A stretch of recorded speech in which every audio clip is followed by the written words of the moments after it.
Mazava ny havatra izay nalefa ny Jeneraly Lylson de Roland izay ministry ny fanajariana ny tany sy ny fananantany amin'izao fotoana izao. Isika no tompony fa tsy misy tokony hiadina azy intsony ny amin'ny mahakasika ny Eparses araky ny voalazany hatrany. Ka ny pitsopitsony mahakasika an'izay ny fakafakena amintsika atao anatin'ity vidéo ity ka manasantsika rehetra anaraka an'ity vidéo ity hatramin'ny farany.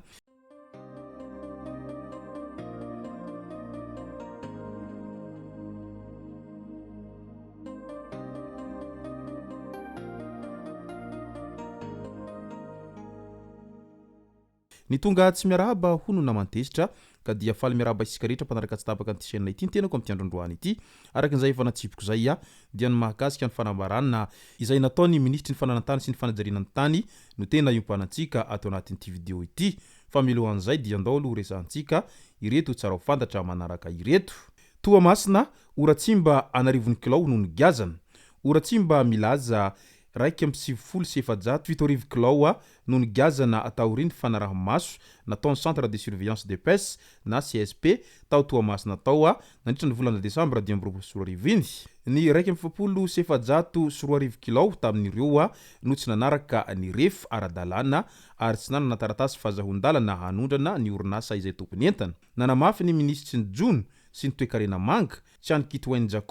fa tsy azo ekena ny tsy fanarahan-dalàna ary ampiarina tsy misy tombo sy ala ny lalàna izay mifehin'ny Jona.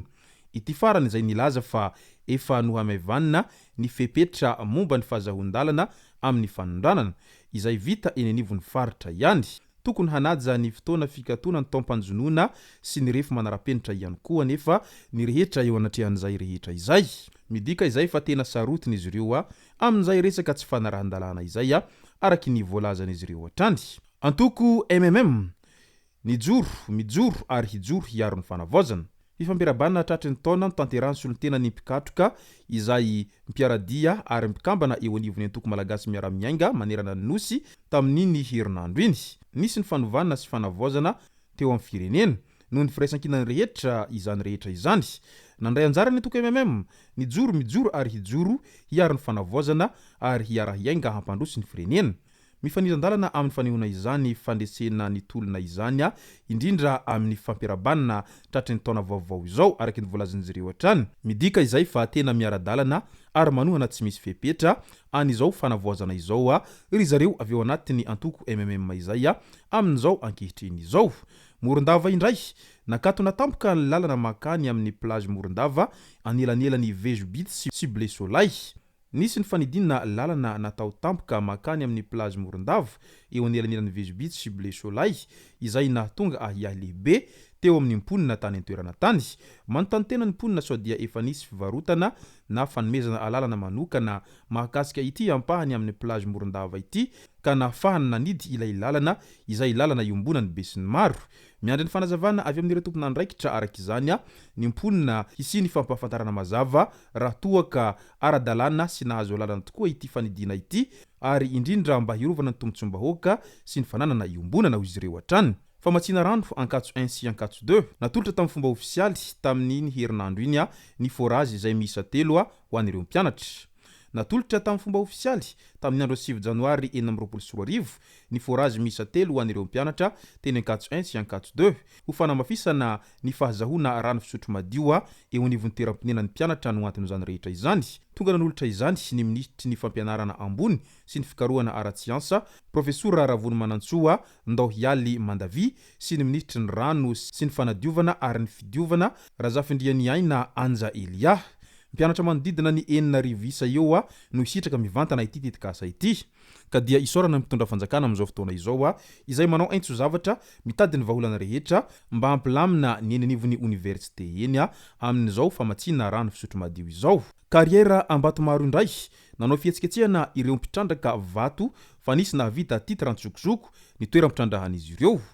Nanao fihetsiketsehana moa ireto mpitrandraka vato ireto teny amin'ny karierany Ambatomaro teny noho izay fisiny olona izay nahavita titra antsokosoko zay ao anatin'ny toeram-pitrandrahan'izy ireo. Olona maherin'ny 4,000 no miahiahy ho voaroka amin'ny toeram-pitrandrahana hoy ny fanazavan'izy ireo hatrany ka anaovan'izy ireo antsoavo amin'ny fitondram-panjakana izao rehetra izao. Andao amin'izay ho resantsika ny mahakasika an'ity resaka Eparses ity. efa ela moa izay no tsy nahenona resaka intsony ny amin'izay hoe Iles Eparses izay nosy manodidina ny Madagasikara ary voalaza fa ny any malagasy ireo nefa ny frantsay no misahana sy mibaiko ny zavatra rehetra ao anatin'izay Iles Eparses izay isika no tompony fa tsy misy tokony hiadina an'izany intsony araky ny voalazany Jeneraly Lylson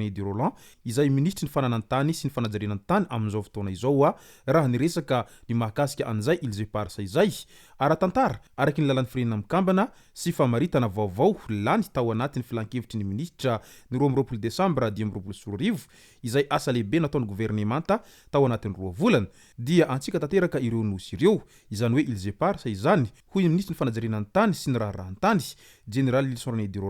nandritra ny fivanihanany taon'ny fahitalavim-pirenena ny farany herinandro lasa teo iny fandaminana ny dingana mikasika ny baiko ny firenena mikambana no ho atao amin'ny fampiraharahan'ny Madagasikara sy Frantsa fa tsy misy fampiraharahanna hafa intsony tsy misy tokony hiadiantsika an'ireo nosy ireo intsony fa isika ny tompony fa azakasaky ny firenena izay hiady azy ireo izay mbola resaka hafa mihitsy ho hiatrany ny nambarana raha misy ny dinika momba azy ireo dia tokony tsy handeha any amin'ny firenenkafa fa eto Madagasikara no atao io ny voalazany ity ministra ity raha nilaza ny mahakasika an'izay resaka Iles Eparses izay raha toaka efa tsy voaresaka tao anatin'ny fotoana lava ity resaka Iles Eparses ity misy moa ireo zay mpikatroka ara-politika dia lasa manao fitaovana ara-politika sy mba azahona vato isaky ny fampielezan-kevitra fotsiny ny eo amin'izay resaka fitakiana Iles Eparses izay rehefa lany anefany dia tsy hita akory izay ezaka rehetra sy ny fitakiana ataon'izy ireo ao anatin'izay ho famerenana ny Iles Eparses ho an'ny Madagasikara izay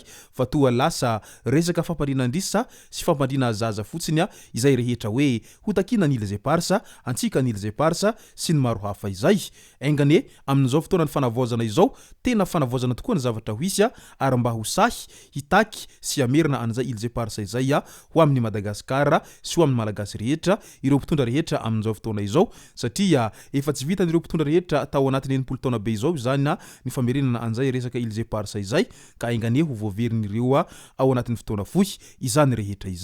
izay no masaka azona roso tao anatin'ity vidéo ity tomboko lasy tomboko vavy misaoratsika rehetra nanaraka an'ity vidéo ity hatramin'ny farany aza dino ny milaiky ny vidéo antsika ary tsara voatrany miabone amin'ny chaîne antsika mba ahafahanareo manaraka tsy tabaka ny vidéo zay lefa nahita isan'andro tomboko lasy tomboko vavy mankasitraka dia amin'ny rahasoa